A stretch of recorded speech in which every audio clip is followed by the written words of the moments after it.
Now it's time for a Bible story. There once lived a young girl named Esther. She lived with her adopted father Mordecai in the city of Susa, and they were secretly Jews. Now at that time, the Jewish people were under the rule of the Persian king Xerxes, who, as it happened, needed a new wife. King Xerxes brought together all the most beautiful girls of the land so they could pick a new wife. And one of these beautiful girls was Esther. These girls went through days and days of beauty treatments, and in time, Esther became favoured by everyone, and she was selected to be queen. Mordecai, Esther's father, would walk around the palace gates hoping to hear from Esther. And on one day, he overheard a plot by two of the king's guards to kill King Xerxes. Nah, you do it. Mordecai told Esther what he had heard, and Esther told the king, who dealt with the problem. Even though Mordecai saved the king's life, he never received an award, and the king never knew what he did. And then Mordecai found himself in trouble when a man named Haman rose to power. Haman was second in command to Xerxes and would command all people to bow down to him. But Mordecai wouldn't, as he would only bow down to God.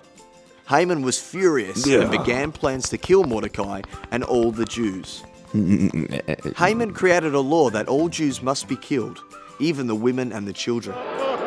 So Mordecai went to Esther and begged her to speak to the king.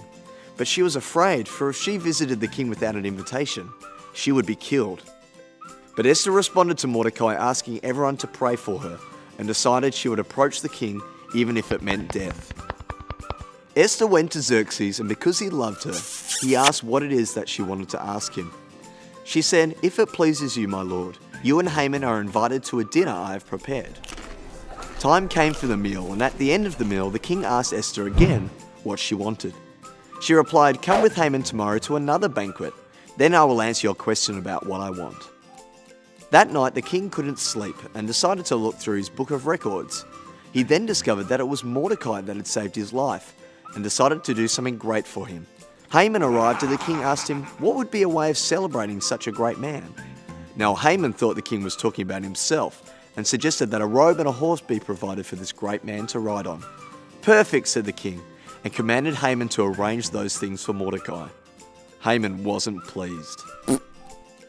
The next day came and it was time for Esther's second dinner feast, and at the end of the meal, King Xerxes yet again asked Esther what it was she wanted.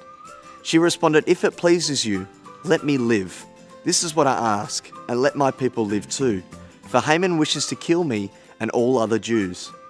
The king was furious and had Haman taken away, removing all his possessions and giving them to Mordecai, giving him the position of second in command. The king wrote a new law for God's people, and Esther and Mordecai lived their life serving the king.